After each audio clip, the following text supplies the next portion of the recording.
안녕하세요. DJ 선아입니다. 오늘의 사연 시작해 보겠습니다. 여러분은 오랜 시간 누군가를 기다려본 일이 있으신가요? 단지 약속 시간에 몇 분 늦는 사람을 기다리는 게 아니라 10년, 20년, 30년, 40년을 두고도 올지 안 올지도 모를 누군가를 기다리는 거예요.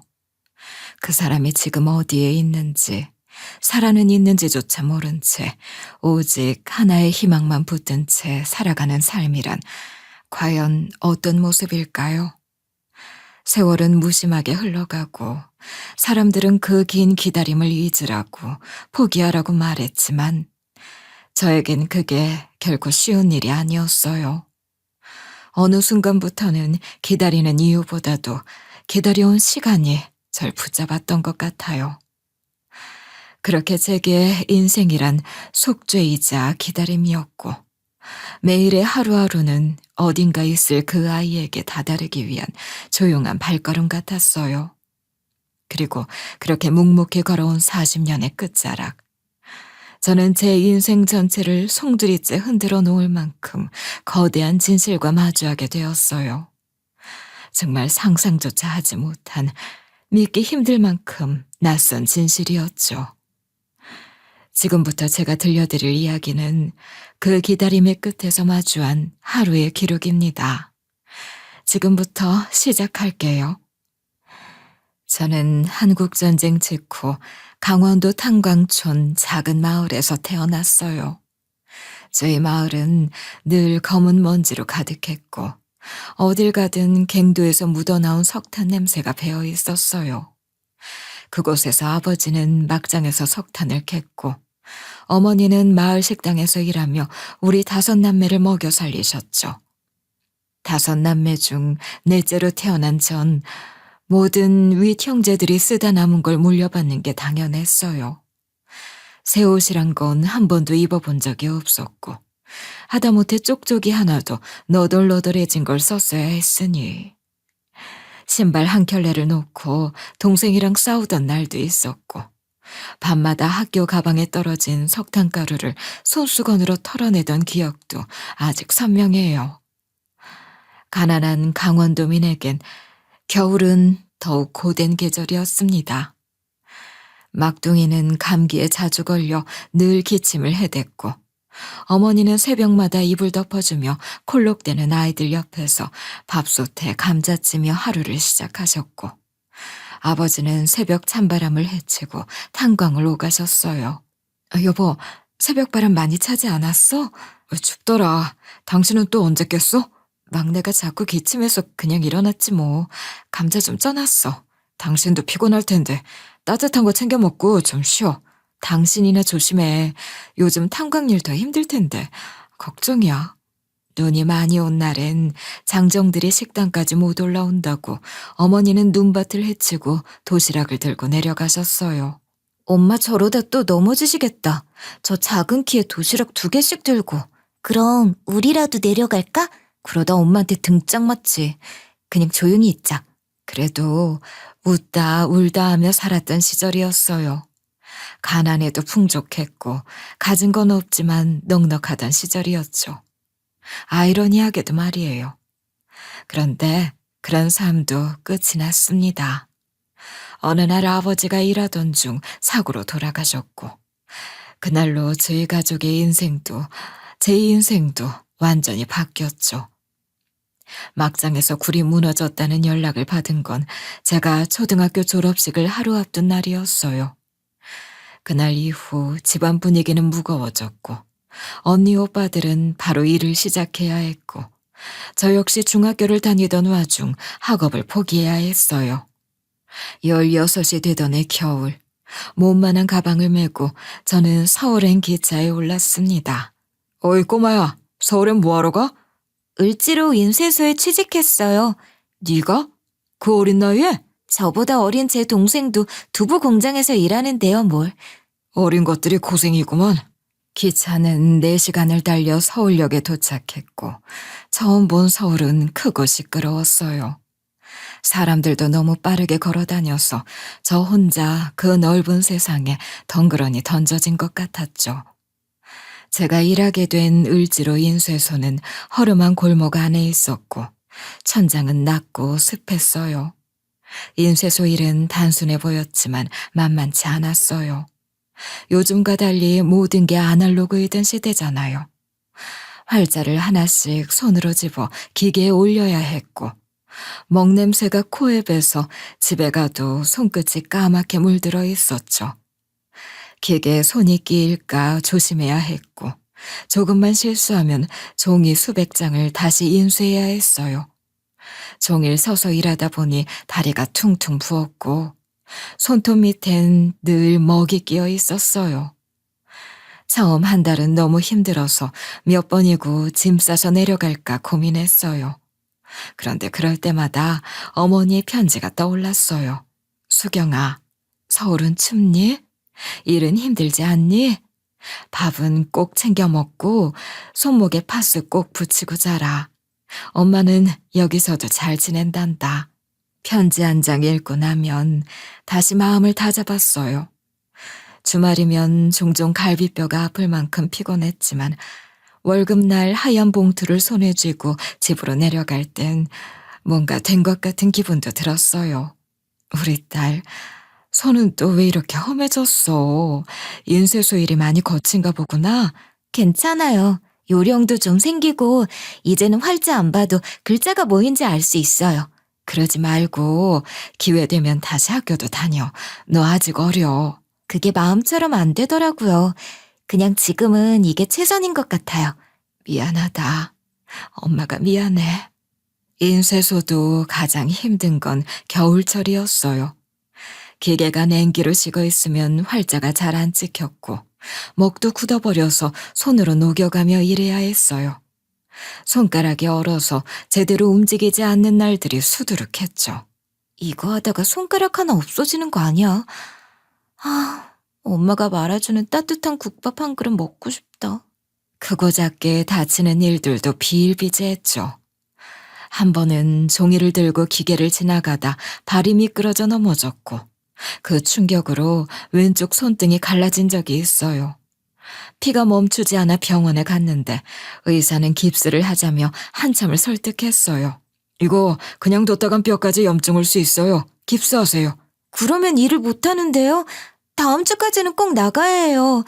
결국 붕대만 감고 다시 인쇄소로 돌아갔고 사장님이 무뚝뚝하게 말했어요. 안 나올 줄 알았는데 왔네.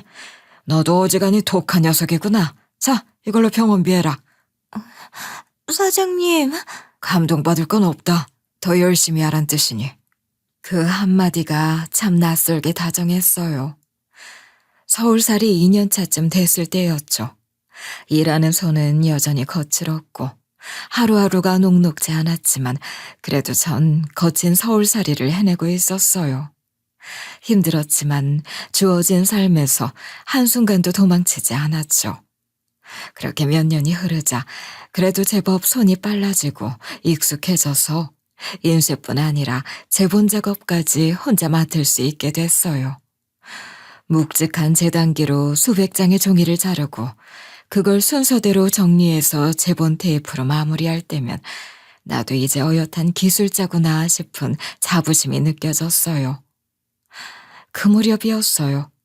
회사 앞 신문사 보급소에 종종 배달 나가던 길에 한 남자를 알게 됐고 그 남자가 바로 나중에 제 남편이 된 사람이었습니다. 남편은 인쇄소 거래처였던 신문사 보급소의 총무였고 하루는 제가 전표를 전달하러 갔다가 우산을 안 들고 간 걸 보고 우산을 씌워주며 말을 걸더라고요. 비 맞고 가기엔 바람도 너무 분다. 잠깐 비 피하고 갈래요? 괜찮아요. 이 정도야 뭐. 그럼 우산이라도 같이 써요. 나 혼자 쓰기엔 너무 미안하니까. 그게 시작이었어요. 대단한 고백이나 영화 같은 로맨스는 없었지만 남편은 늘 제 앞에 조용히 있어주던 사람이었고 하루가 지나면 또 보고 싶은 사람이었어요. 저도 모르게 그 사람에게 기댄다는 걸 인식하게 됐죠. 그 시절에 뭐 연애라 봐야 대단할 게 있었겠어요. 서로 넉넉지 않은 형편에 결혼식도 생략하고 자연스럽게 결혼을 하게 되었어요. 결혼 후엔 큰 부침 없이 살아갔어요. 인쇄소 일은 여전히 고되긴 했지만 우리 두 사람 입에 풀칠하는데 무리는 없었고 무엇보다 가장 큰 축복은 우리 딸이었어요. 딸은 제 아버지를 꼭 닮아 눈이 까맣고 또렷했고 입꼬리가 늘 올라가 있는 참 잘 웃는 아이였어요. 딸이 처음 엄마라고 말했을 때, 처음 걸을 때 저도 모르게 울음을 터뜨렸어요. 하루 종일 활자만 보며 살아가던 제 삶이 딸 덕에 활기를 띠었죠. 딸이 뛰어놀고 웃고 제 무릎에 기대 잠들던 시간들은 제 인생의 가장 빛나던 순간이었습니다. 하지만 그 모든 시간은 너무도 허무하게 무너졌어요. 딸이 4살이던 그 봄, 청계천 장터에 아이를 데리고 놀러 갔을 때였어요. 그날따라 날씨도 좋고 사람도 많았어요. 전 아이 손을 잡고 이리저리 장터를 구경하다가 길 한복판에서 파는 인형을 잠깐 구경한 사이에 아이가 사라졌어요. 정말 말 그대로 눈 깜짝할 새였습니다. 은서야, 은서야! 장터 바닥에 무릎을 꿇고 그 복잡한 인파 속을 뚫고 아이 이름을 부르고 또 불렀어요. 팔이 떨어져 나갈 정도로 사람들을 밀치며 뛰어다녔고 우는 아이들을 보며 달려가 확인했지만 그 어디에도 제 딸은 없었어요. 경찰에 실종 신고를 했고 각종 전단지를 돌리고 방송국에 연락하고 실종 아동센터에 매달리고 구청과 시청까지 찾아갔어요.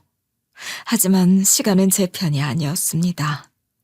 며칠이 지나고 몇 달이 지나고 몇 년이 지나도 아이는 돌아오지 않았고 제 마음만 검게 타들어가기 시작했죠.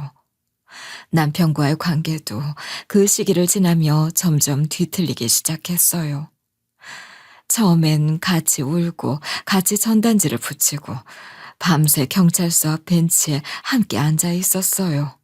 그런데 시간이 흐를수록 서로의 슬픔이 다르게 흘러가기 시작했어요. 오늘도 아무 연락이 없어. 또 헛걸음이었어. 제보라더니 그냥 비슷하게 생긴 애더라고. 그만하자. 제발 이제 좀 우리 인생도 살아야지. 대체 언제까지 이렇게 살 거야? 뭐라고?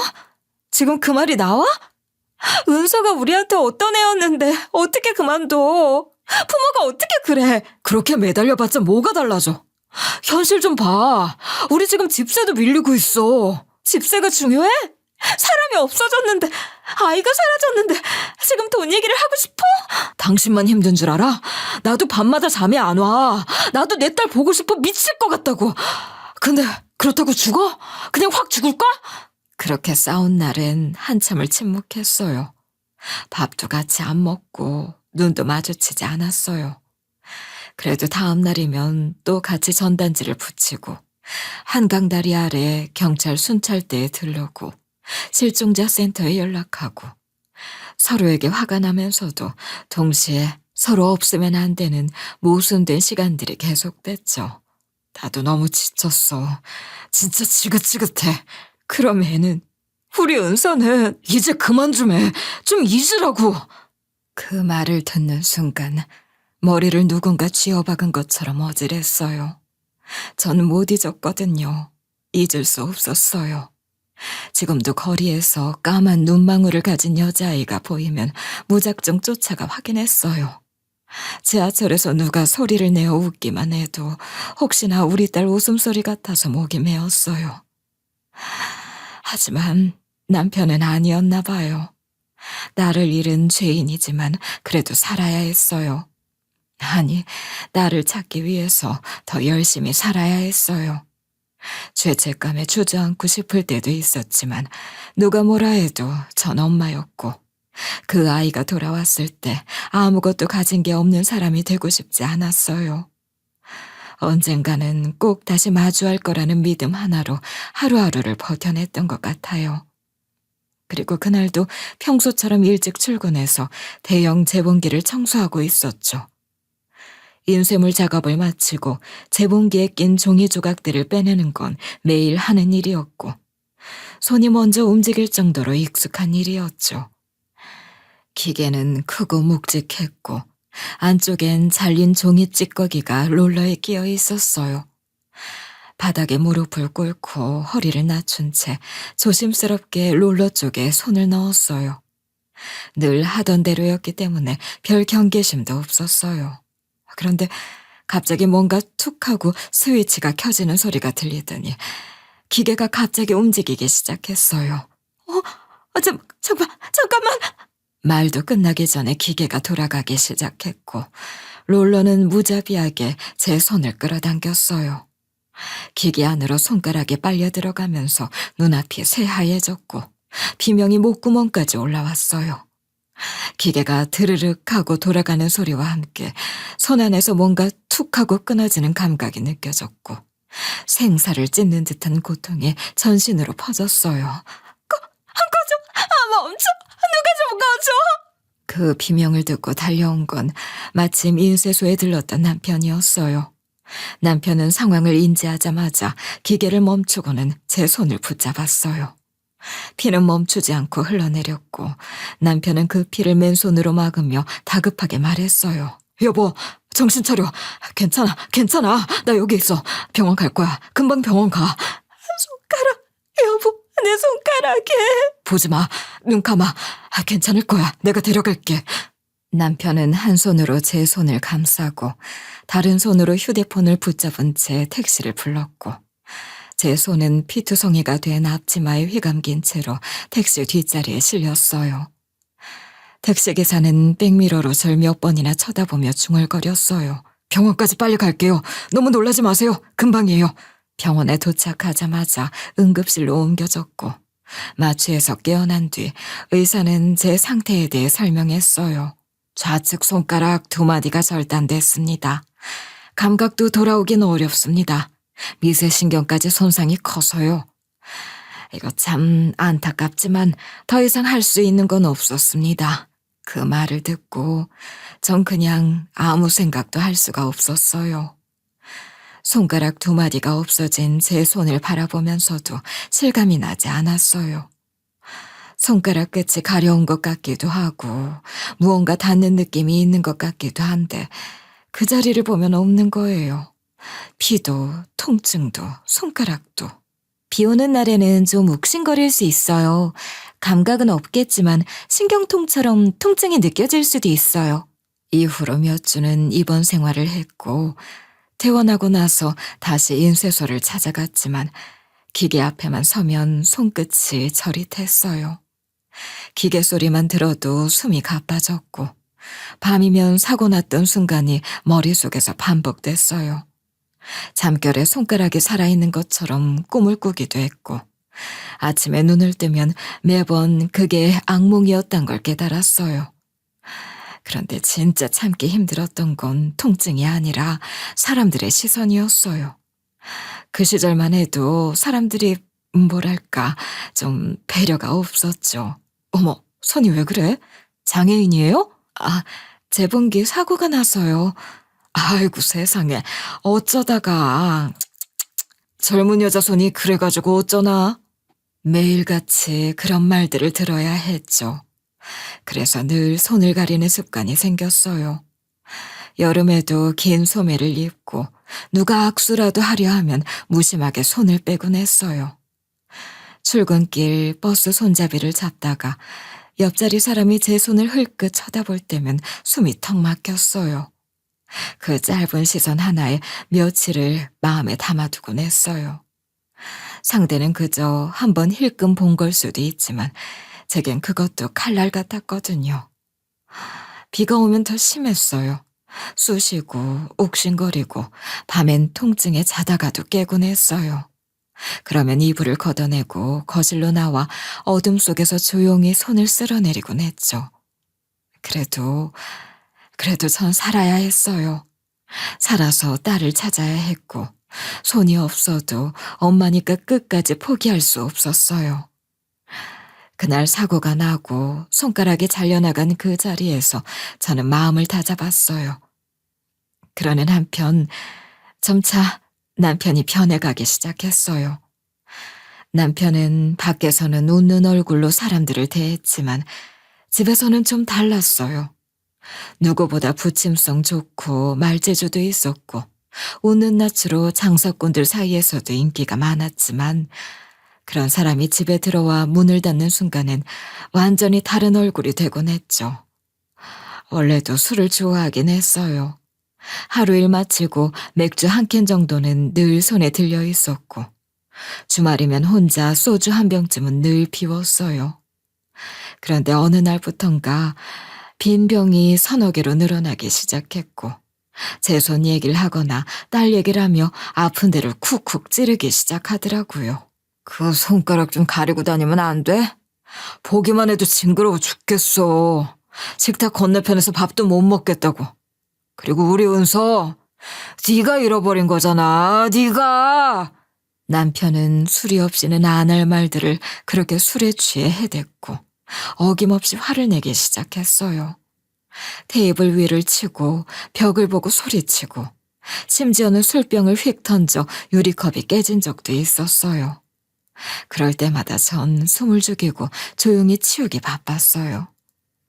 그러던 어느 날이었어요. 장롱 깊숙이 넣어뒀던 비상금 봉투가 사라진 걸 발견하게 됐죠. 일하면서 조금씩 모아둔 돈이었고 무슨 일이 생기면 바로 쓰려고 아껴뒀던 돈이었어요. 처음엔 착각했나 싶어 옷 사이 사람 밑까지 다 뒤졌어요. 그런데 아무리 찾아도 안 보이더라고요. 당신 혹시 장롱 안에 있던 파란 봉투 본 적 있어? 파란 봉투? 무슨 소리야? 그런 거 본 적 없어. 잘 생각해봐. 그 안에 돈이 있었어. 당신 말고 이 집에서 그걸 손댈 사람이 어딨어. 뭘 그렇게 몰아붙여. 나라고 왜 그런 걸 손대? 며칠을 그 말로 버티더니 결국 어느 날 술에 취한 채 귀가해서 말했어요. 미안해. 나 그 돈 잃었어. 뭐라고? 지금 농담이지? 한 판만 이기면 된다고 생각했어. 진짜야. 다시 벌어서 채워놓으려고 했는데 생각처럼 되지가 않더라. 그 돈이 무슨 돈인데 당신이 어떻게... 그날 이후로도 전 그 사람을 믿고 다시 한번 기회를 줬어요. 정말 마지막이라는 각오로 이젠 안 그러겠다고 다시는 손대지 않겠다고 약속받고 나서야 겨우 넘어갔어요. 그런데 문제는 그게 한두 번이 아니었단 거였어요. 비똑똑하는 전화는 점점 늘어났고 집 앞에 모르는 사람들이 찾아오는 날도 많아졌어요. 누가 문만 두드려도 심장이 쿵 내려앉았고 낮에 초인종이 울리면 이불 속에 숨고 싶을 정도였어요. 이 사람 또 누구야? 이번엔 어디서 돈 빌렸어? 그냥 잠깐 급해서. 그만 갚을 수 있어. 이자 높은 건 아니고. 안 속아. 이자 안 높은 데가 어딨어. 대체 우리 집이 지금 무슨 꼴인지 알아? 대체 언제까지 그럴 거야? 어? 나도 미안하다고 했잖아. 뭘 더 어쩌라고. 나도 더는 못 참아. 아주 지긋지긋해. 이럴 거면 차라리 그냥 나가.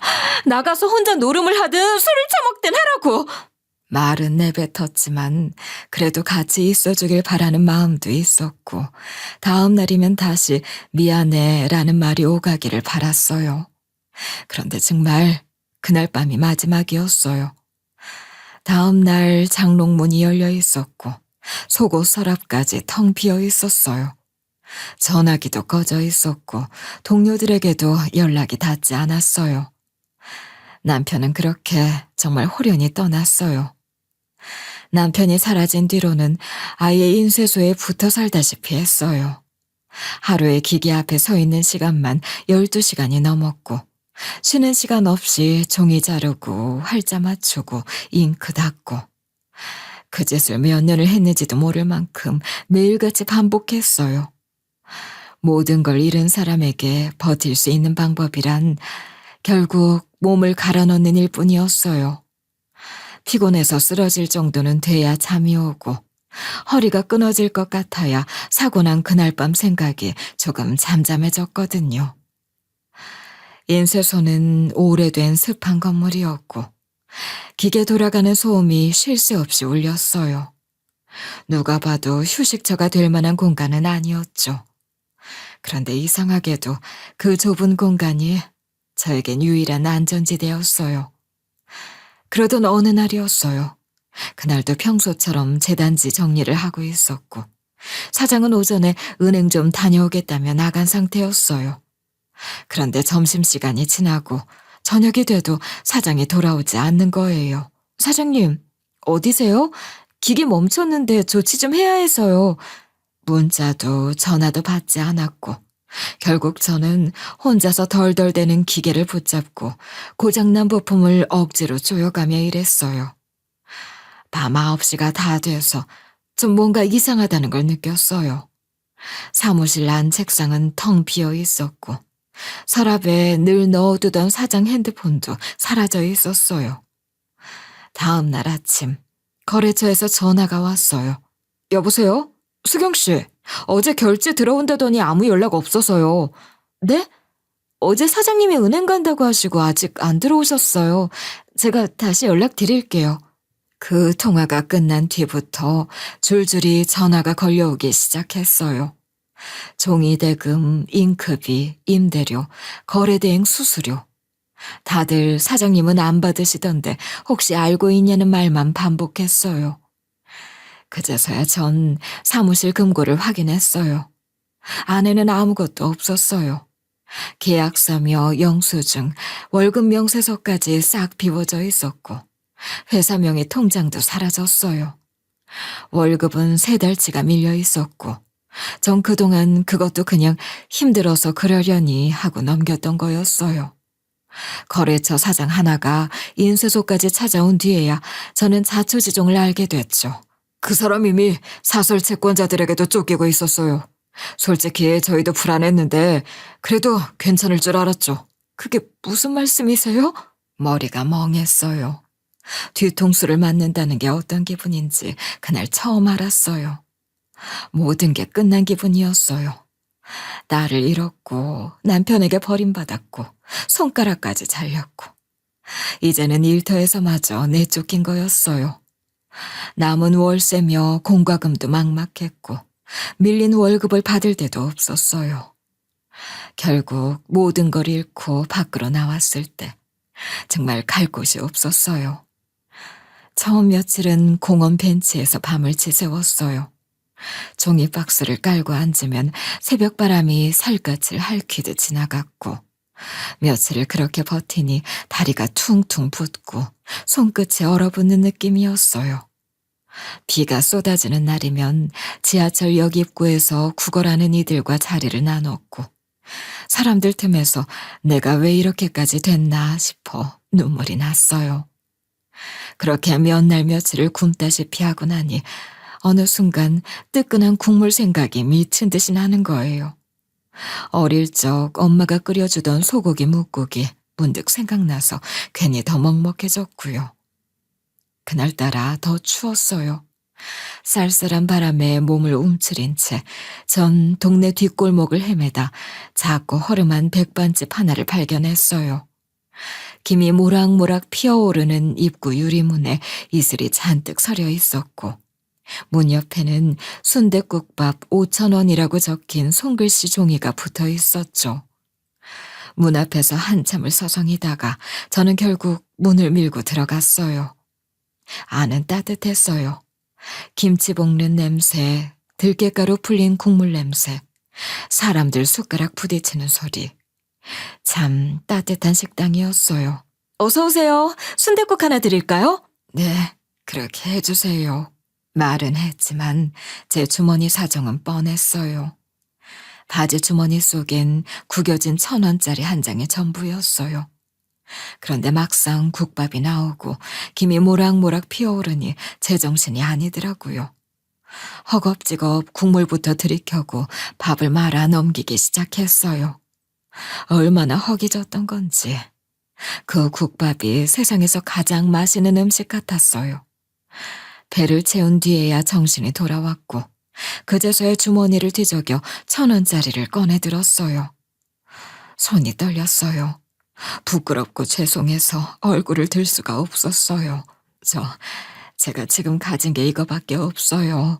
정말 죄송한데 꼭 갚겠습니다. 정말이에요. 그러자 그 젊은 사장이 활짝 웃으며 말했어요. 아휴, 어르신, 그런 말씀 마세요. 뭐가 죄송해요. 그냥 매일 오셔서 드세요. 괜찮아요. 그 말에 저는 순간 목이 메어왔고 눈물이 핑 돌았어요.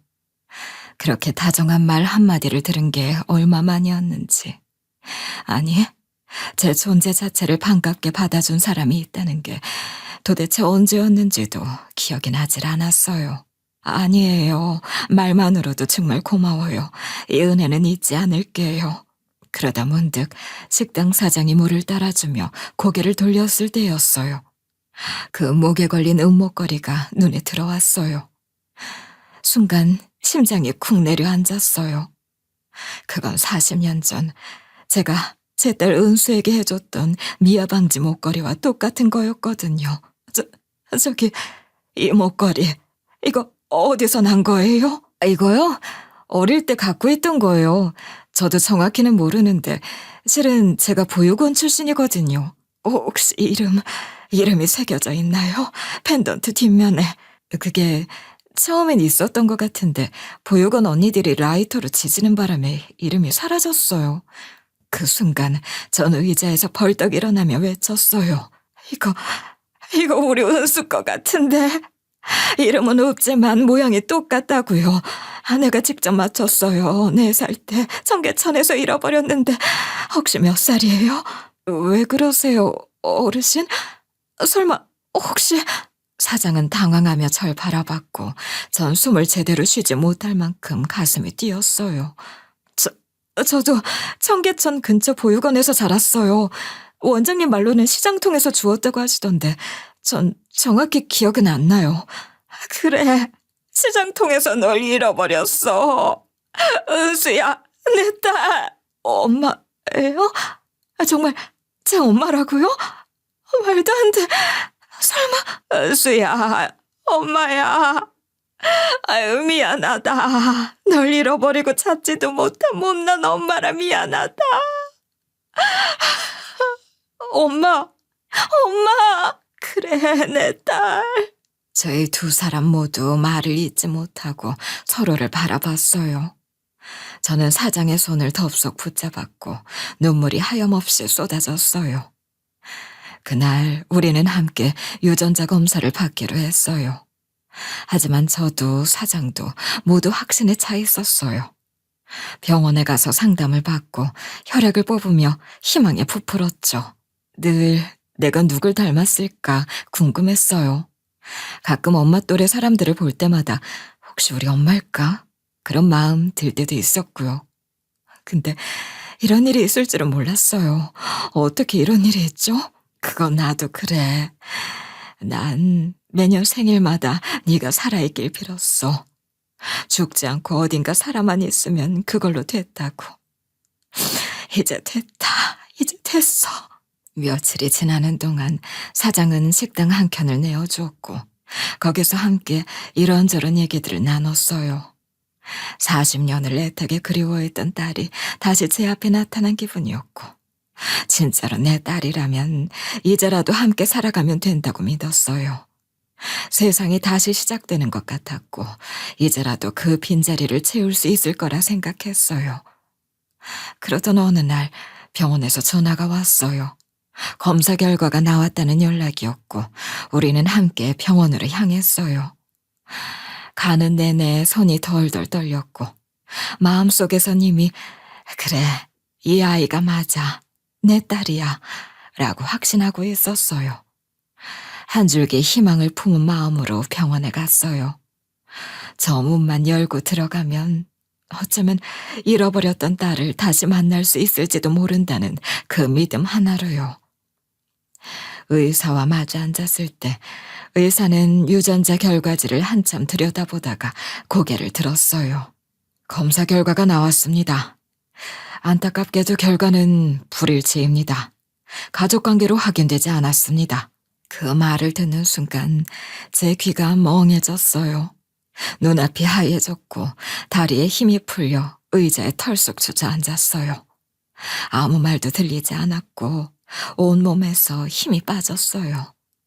사장도 아무 말 없이 고개를 숙였고 저는 그 아이 손을 붙잡은 채 떨리는 목소리로 말했어요. 아니야. 그럴 리 없어. 목걸이도 그렇고 얼굴도 분명 우리 은수였는데. 선생님, 정말이에요? 정말 불일치인가요? 두 분이 간절하셨던 건 알고 있습니다만 두 분은 친모녀 관계가 아닙니다. 그 아이가 제 딸이 아니라는 결과 앞에서 40년 동안 품고 살았던 희망이 한순간에 무너져 내렸어요. 눈앞이 허옇게 변했고 다리에 힘이 풀려 의자에 주저앉고 말았어요. 어떻게든 참으려 했는데 눈물이 그냥 뚝뚝 떨어졌어요.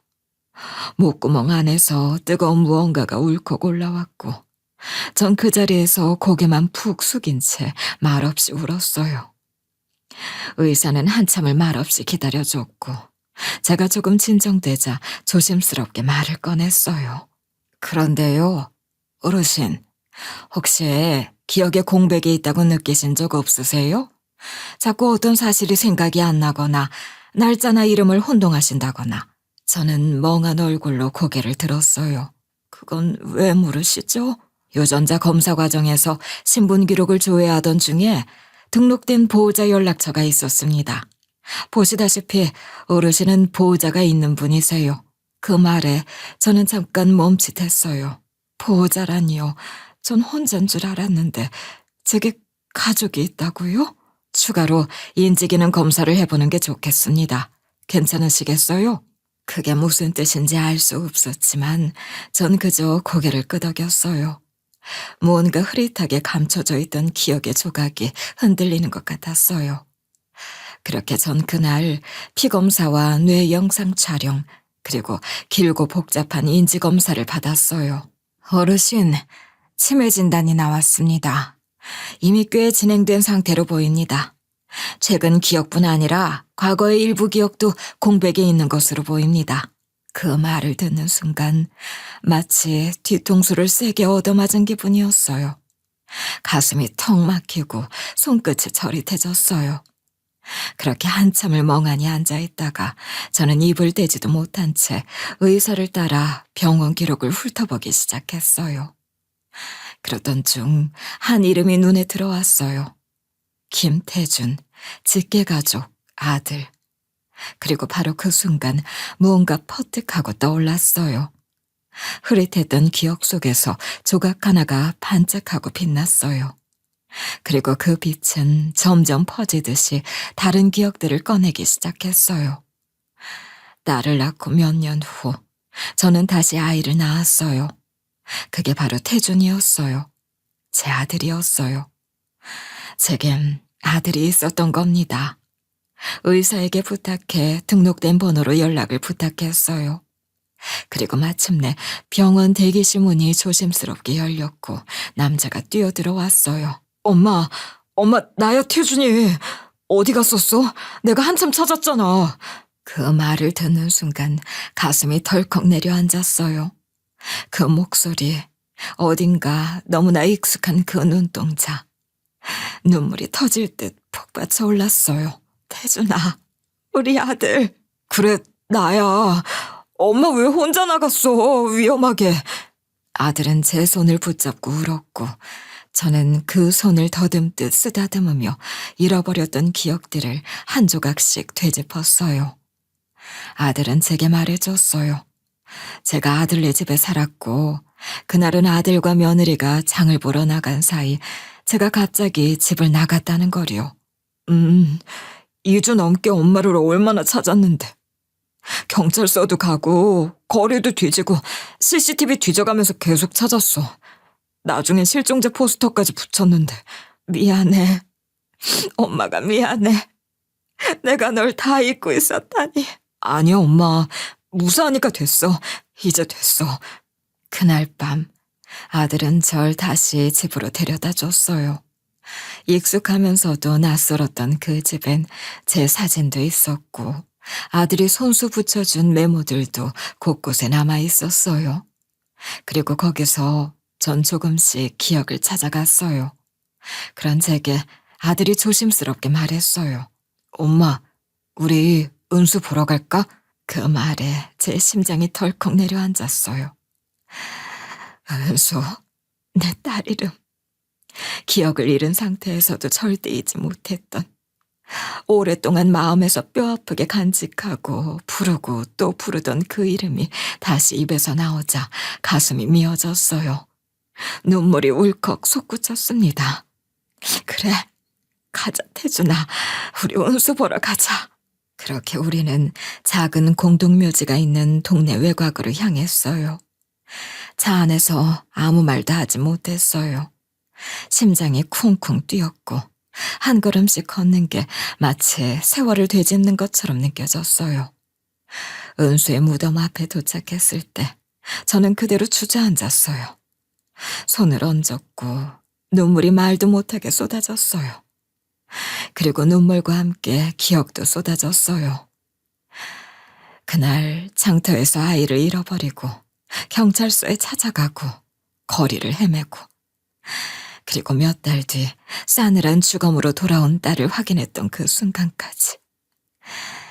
그러니까 전 그 기억을 지워버리고 있었던 거예요. 치매가 그 고통을 덮었고 전 평생 딸을 찾으며 떠돌아다닌 줄만 알고 있었어요. 사실은 전 이미 진작 딸을 보내고 그 슬픔을 버티지 못해 기억의 일부를 봉인해버린 거였어요. 은수야, 엄마가 미안해. 엄마가 너무 미안해. 엄마, 괜찮아. 이제 나랑 같이 있잖아. 내가 곁에 있잖아.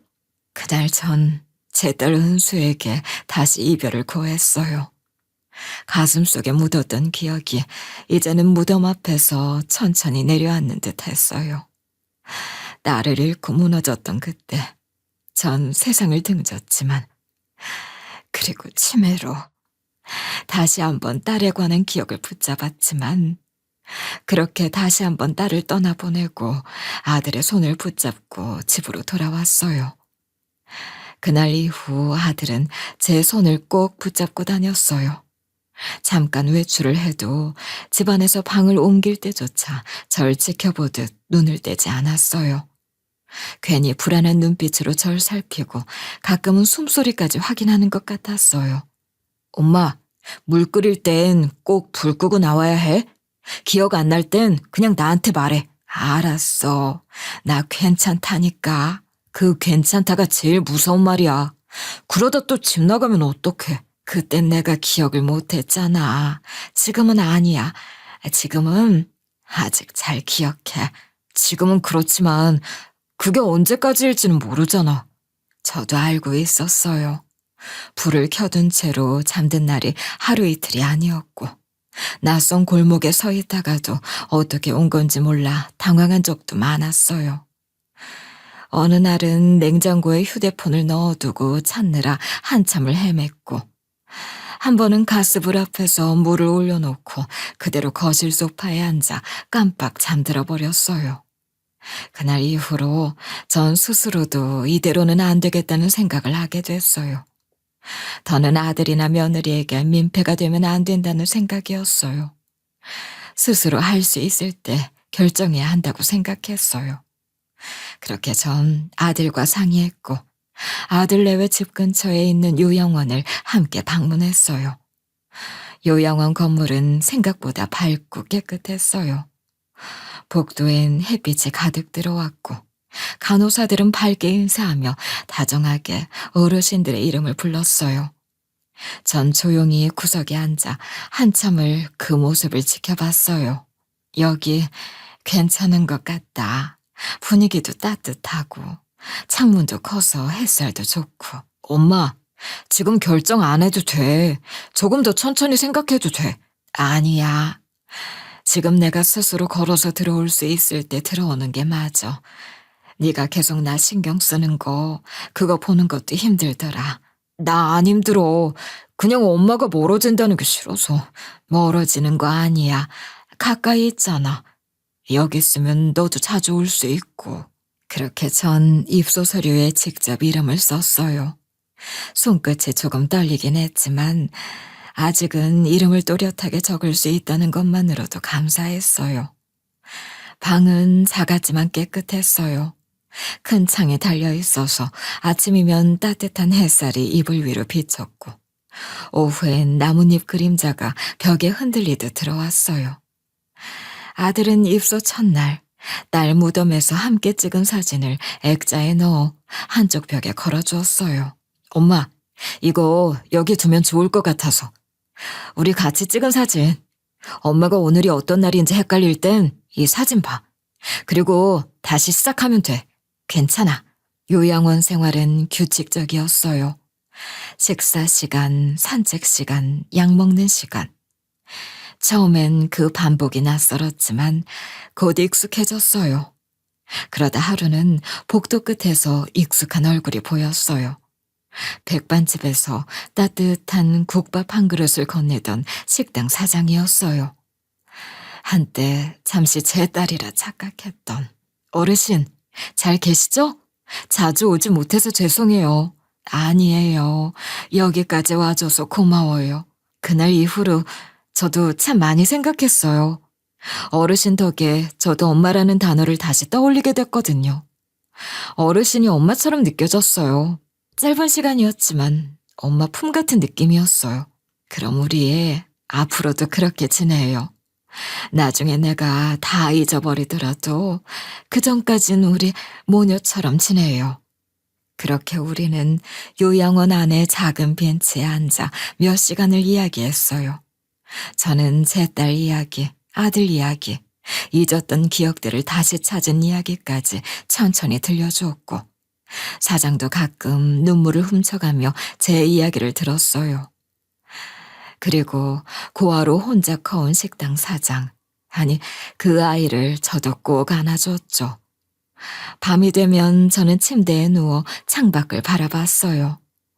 하늘은 어둡고 별은 잘 보이지 않았지만 어디선가 은은한 음악이 들리는 듯 했어요. 불안은 여전했어요.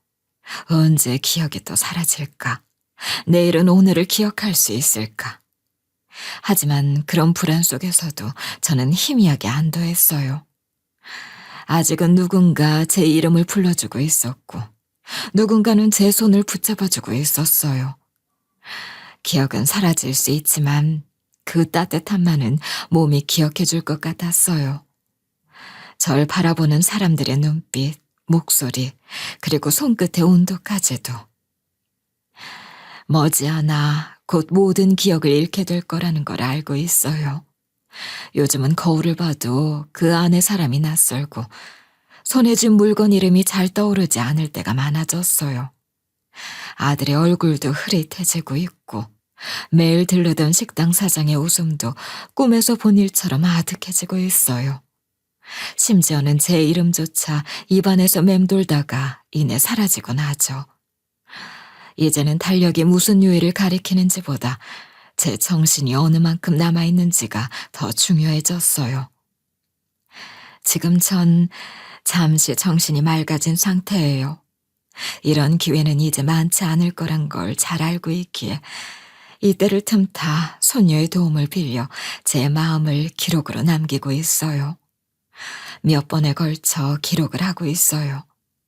언제 다시 정신이 혼미해질지 모르기에 이 시간이 저한테는 아주 소중해요. 지금 이 순간만큼은 제 자신이 누구인지 분명히 알고 있거든요. 제 삶에 특별한 건 아무것도 없었어요. 평범하게 태어나 평범하게 살았고 평범하게 늙어갔죠. 고난도 시련도 있었고 찢어지게 아픈 시절도 있었지만 인생이란 그 모든 것의 총체인 것을 이 나이가 되니 이제 알 것 같네요.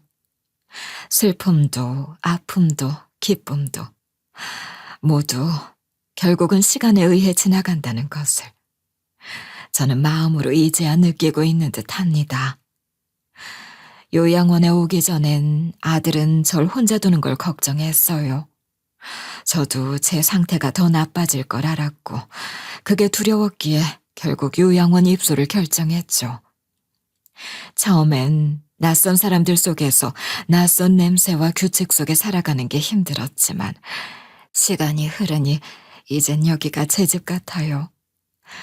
제겐 가족 같은 요양보호사도 있고, 비록 서로 이름은 자주 있지만 마음만은 나누고 있는 친구들도 있어요. 그리고 이젠 정말 딸 같은 식당 사장도 있죠. 제 기억의 왜곡으로 생긴 인연이지만 참 감사한 인연이죠. 이런저런 삶의 기억들 속에서도 유독 선명하게 남아있는 것들이 몇 있어요. 아들이 어릴 적 썼던 편지, 제가 매일 찾던 작은 공원 앞 벤치, 그리고 그 식당의 하얀 밥그릇 같은 것들. 전 곧 모든 걸 잃게 될 거예요. 제 이름, 제 기억, 제 가족의 얼굴들까지요. 하지만 마음 어딘가에는 분명히 남아있을 거라고 믿어요. 아들의 눈빛, 손녀의 손길, 그리고 사장의 따뜻한 말투. 그게 사라져도 그 감정은 제 안에서 희미하게라도 머무를 거라고 생각해요. 그게 치매라는 병 속에서도 인간으로서 마지막까지 지킬 수 있는 유일한 것 같아요. 제게 남은 시간은 많지 않아요. 오늘이 마지막 맑은 날일지도 몰라요. 그래서 이렇게 조심스럽게 말해봅니다. 살아온 세월이 늘 쉽진 않았지만 저는 그 삶을 후회하지 않아요. 남편이 떠난 뒤에도, 가난 속에서도, 기억에 흐려지는 지금 이 순간에도 저는 여전히 제 삶을 살아가고 있다고 느껴요. 제가 누구였는지, 어떤 삶을 살았는지는 곧 모두 잊히겠지만 이 기록만큼은 남아주길 바랍니다. 언젠가 제 아들, 며느리가, 제 손녀가 이걸 들으며 절 가끔 떠올려준다면 그걸로 충분해요. 이제 곧 다시 모든 것들이 사라지기 시작할 거예요. 말이 느려지고 단어가 흐려지고 기억이 사라질 거예요. 처음엔 그게 참 무서웠어요. 눈앞에 있는 사람의 얼굴이 낯설어지고 가장 좋아하던 노래 가사가 하나도 떠오르지 않을 때마다 가슴이 쿵 내려앉았죠. 내가 나를 잃어버리는 기분, 그게 얼마나 공포스러운지 말로 다 할 수 없어요. 하지만 지금 이 순간만큼은 분명히 기억하고 있어요. 저는 사랑받았고 또 누군가를 아주 깊이 사랑했어요. 손을 꼭 잡아주던 사람들의 체온, 제 이름을 부르며 웃어주던 목소리, 자주 가던 그 길의 냄새와 햇빛의 결까지도 지금은 또렷하게 남아있어요. 그것만으로도 참 다행이라는 생각이 들어요. 언젠가 이 기억들이 모두 흩어지고 아무 말도 할 수 없게 되더라도 그 마음 하나만은 어딘가 깊숙한 곳에 남아있기를 바라요. 그 사랑이 제 마지막까지를 따뜻하게 덮어주기를요. 그럼 지금까지 제 이야기를 들어주셔서 정말 고맙습니다. 이 글이 어쩌면 제 삶의 마지막 인사일지도 몰라요. 그래서 더욱 조심스럽고 간절한 마음으로 한자 한자 적어봤어요. 이제 이만 저는 제 기억 속으로 천천히 돌아가겠습니다.